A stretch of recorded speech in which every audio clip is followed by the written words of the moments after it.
Hey, it is your buddy, Peace and Harmony with you here today. Much love going out to all the beautiful, empowered harmonizers. We are zooming in and focusing in on a very important topic that I would say that comes through trying to heal or get perspective after you have been in a psychopathic relationship. And that is really understanding that in the period of time that you have encountered with a psychopath, whether it's a male or a female, whether it is in a work setting, a family setting, a community setting, a dating setting, whatever setting, realize that with enough time, the psychopath is going to try to get you to think like them so that they can deceive and manipulate and outsmart and deceive you. Not that your thought is based in your I am, which is in your solar plexus, which is where your self-esteem is. You know, from here, where your intuition, where your your vagus nerve wraps around in your spinal column, and you literally have neurons in your stomach. So which are the same type of neurons or cells that are in the brain. You know, you've got skin cells, you've got, all different types of cell types. I mean, it's just a miracle when you think about it. But neurons are a type of cell that are in the brain. They're called neurons, just like you might have epidermis cells in your skin. So these types of neurons are, and then you've got the central nervous system, you've got the vagus nerve, which wraps around and then sort of centers in the gut, which is, you might consider, your gut instinct. So that's why you might get like butterflies in your stomach, or you might get the heebie-jeebies, or my stomach hurts, I have a pit in my stomach, a knot in my stomach. That is the feeling of fear. In other words, I'm afraid, and then you're sort of like walking on eggshells, is the sort of trepidation and fear that you're going to make a misstep that's going to, ultimately arrive in your pain or your demise, your fall, your ruin, your, being in trouble. So this nerve, the vagus nerves, is really where your intuition, and men do have intuition, men do have gut feelings. I would say that there's a difference between men and women. I mean, we're not going to talk about that, but we're talking really about the gut instinct and where you're sort of, what was that song? If it makes you go, I mean, you might have that initial experience when you're with a psychopath. Things that make you go, what? Things that make you go, but a very different, like a very bottom, like rock bottom way. Things that make you go, I mean, like it's a rock bottom. Like that is different. And not just like that is different, but that is something very, very different. In other words, something that doesn't fit into your previous subset or assimilate in your mind that you can categorize and put in a little box. In other words, that's a nice person. That's a funny person. That's a strange person. That's a preppy person. That's a whatever. I mean, so ways that you have of organizing. So it becomes a little bit that this person becomes sort of on a different part of the spectrum. Okay, which is fine. Some people are, expand your awareness of different skills or talents or types of people, which is all well and good. But it becomes a problem when you're dealing with someone who is a master manipulator for a living. I mean, this is who they are.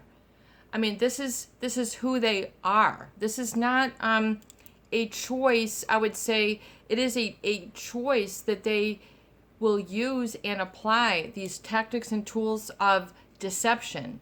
They have a sort of, I would say, an awareness of whether they take their quote unquote skill. I mean, if you've listened to a psychopath talk, they will have psychopath tells where they might even tell you, I wonder if I can use this to whatever, in my business. I wonder if I can use this to get a boyfriend. I wonder if I can use this to get a girlfriend. I wonder if I can use this to get ahead.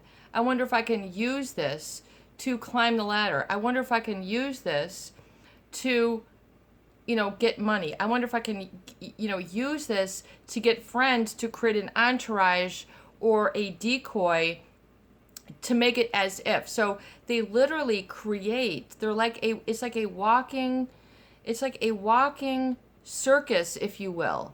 I mean, like a mobile circus where they just set up players over here, and it takes time. I mean, they can have people, I guess you might consider they're flying monkeys, they will orchestrate and set up like a moving show, if you will, a moving theater, a moving play with which they have all their play and actors, come together to appear as if here, come together to appear as if here, so they kind of masquerade themselves, they camouflage themselves, they take relationships, they figure out who the key players are, they figure out, I need this person here, this there, this here, I'll use this here. So they kind of pull together and orchestrate the sort of mobile camp of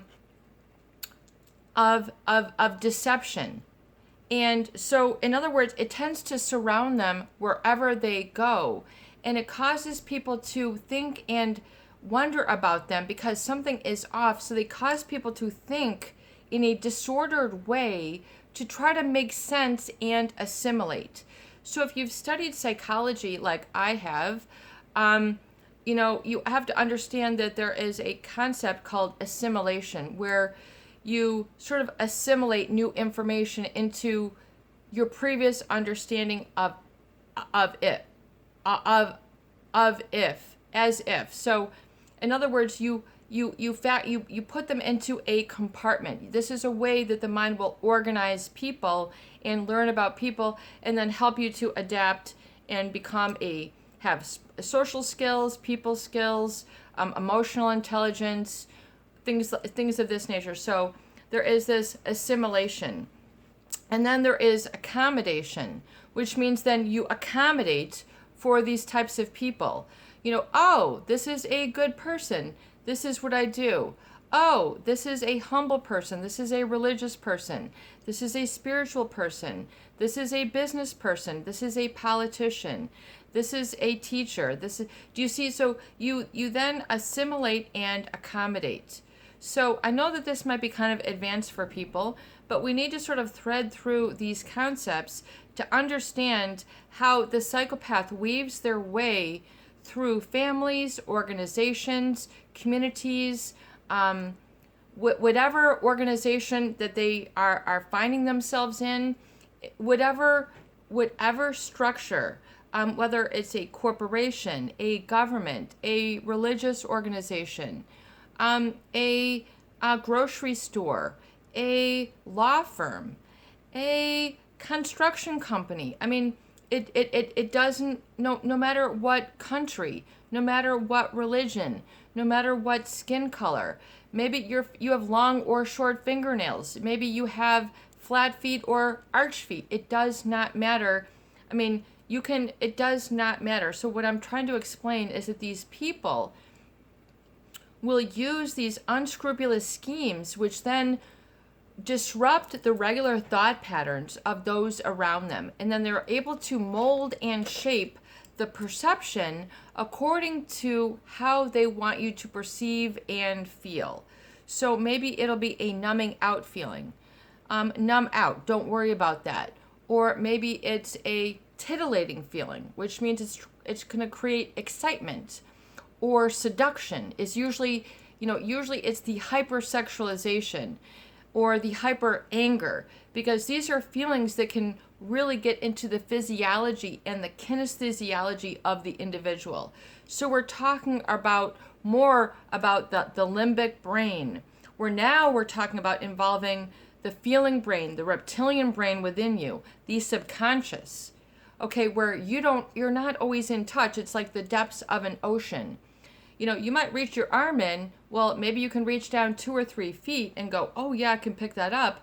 what if what if the ocean floor is 2 miles down? You can stretch and reach all you want, but you're not going to be able to reach the bottom. What I'm trying to say is the psychopath will get into that bottom level, the ocean floor, if you will. And that's where they're going to start to create the waves underneath. We're talking about, I use analogies and comparisons because I think that's the way you can only unpack and unravel and sort of dissect what's going on. And I know that this is like advanced stuff. Maybe people, this is a lot. I'm not quite sure. But, where you're at. But you might find yourself needing to understand this to come to terms with what has happened. So one of the important aspects of healing is to understand that the psychopath will churn and create this new wave or perception or thought, way of thought or perceiving things. In other words, they'll create meaningful connections where there was none to create a misperception, a deception in the individual so that they are then deciphering situations, experiences, settings, objects in a different way, which is at the control or at the mechanism of deception and manipulation of the psychopath. So they'll create a new way of thinking in their targets, which causes you to not perceive and think the way that you usually do. So it's a way to get you off center, off focus, sort of out of your bearings, out of your element. So you're not really thinking rationally. And it might feel like a relief. It might feel good. Oh, wow, I never thought of that shortcut. Or, wow, that is so seductive. And then you might, so a lot of men who are into that sort of relationship where they want sort of this everlasting, excitement. Oh, wow, like this person is, this romance is just like, Cloud 87. So in other words, the feeling then of the euphoria, the sort of psychological hijacking can be almost like a mind numbing, a body numbing, an altered state, because they're creating a different thought perception and using it to titillate and affect the emotions, decision making, and perceptions. So it doesn't become a momentary thing. I think the psychopath strives for a permanency in the disruption of the fabric of the individual, a stain or a taint, if you will. I guess I don't even know if that's a term, but I think a lot of people use the word tainted. Tainted Love, what was that, a song, back in the day, Tainted Love.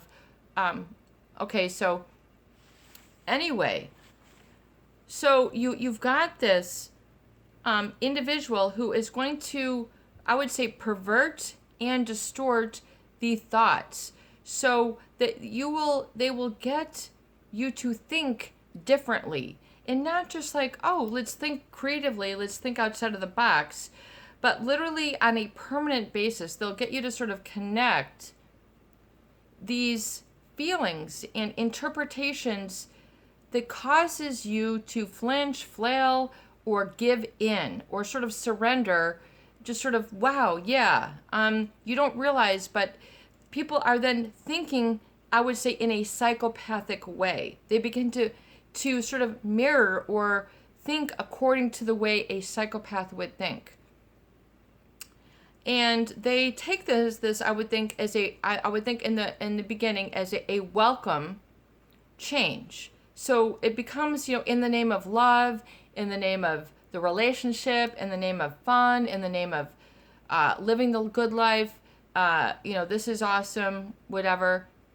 So they begin to think about and perceive things in this way, but it becomes ultimately like a hypervigilance. It becomes then a paranoia, because the psychopath will then use this like to plant the popcorn, so that next thing you know, this is, they've distorted people's thought process enough so that they then are like a popcorn trail, leading people into what you might consider scary, dark, things that you don't understand. This is getting to be a little bit too much. This is a little bit weird now. This is a little bit over the top. This is a little extra. So you might be having these sort of feelings or these experiences after some degree or some amount of time where you have sort of cooperated or been exposed to or in proximity to this individual. So they sort of ramp up the gears of other people. They get you to operate at a different level.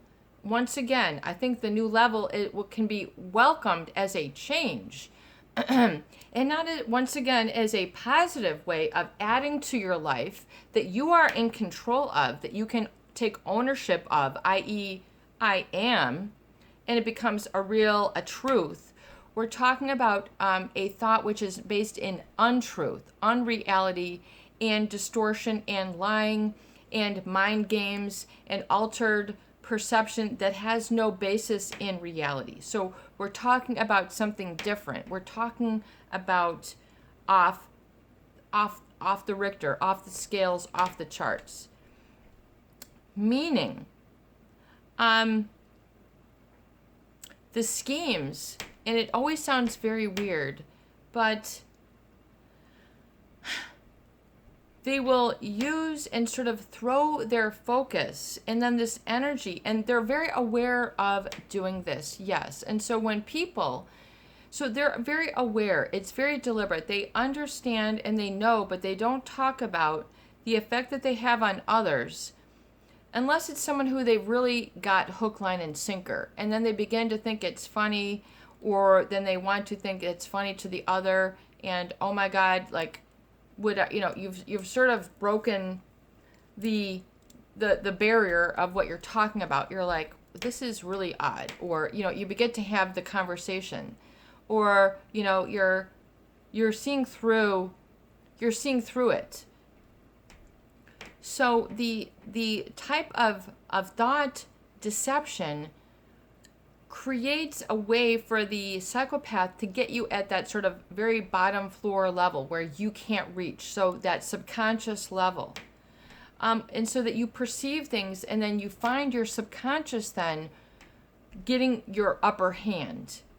Your limbic brain, the reptilian brain, watch Dr. Joe Dispenza, The Three Brains, on the TED Talks, and you'll understand this. So you might have to do a little bit of study. So it's my understanding that they sort of get in at that subconscious level where you aren't used to operating. So affecting your breathing, affecting your heart rate, affecting the degree of moisture on your skin, the dilation of your pupils, your fight or flight. So this is where they get in, and then they start working their deception. So that's why it's scary, because oftentimes it's out of the realm or out of the range of where people can help themselves and get control back. So it becomes very frightening, I would say, for those individuals who have been manipulated at this level. So it's a shift of perception. So in other words, cream no longer becomes cream. It becomes a meaning for something else.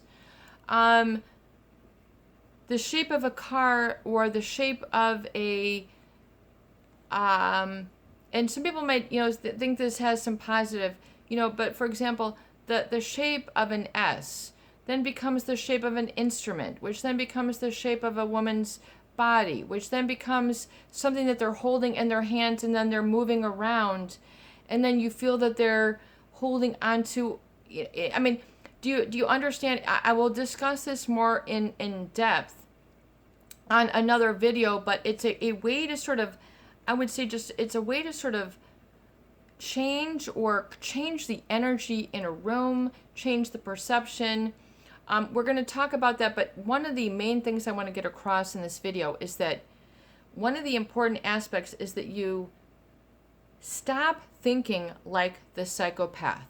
Whatever negative or deleterious effect, you have to realize that you have to stop thinking that way, because you have to stop. But a lot of people, this, that, or the other thing. This is interesting, or this is fun, or this is exciting, or this is so unusual. So they oftentimes don't want to let go of that pattern, of that, and then they, and then because their behavior is then intertwined with it. So you have to break these emotional habits and break these thought patterns that have gotten you into this sort of self-destroyed or self-destruct mechanism, and stop. I mean, just stop and realize that these are the seeds planted not by yourself. So you have to say, no, thank you. Not in my garden, not in my heart, not in my mind, not in my house, not in my business, not where I work, not where I breathe, not where I live, not where I walk, not where I shop. I mean, everything, not where I live. I mean, so you have to make this declaration and clear the slate. So this is very important, and I hope that these videos do help. This is your buddy, Peace and Harmony, with you here today. And once again, I hope that these videos do help. Please share, please subscribe, and for goodness sake, please donate for more great tools, videos, discussion, and support. Peace out, peace be with you, peace within, and have a beautiful day. Remember, a peaceful heart will make for a peaceful life. A grounded heart and a grounded life will make for a grounded relationship. Healed people heal, wounded people wound. Remember that.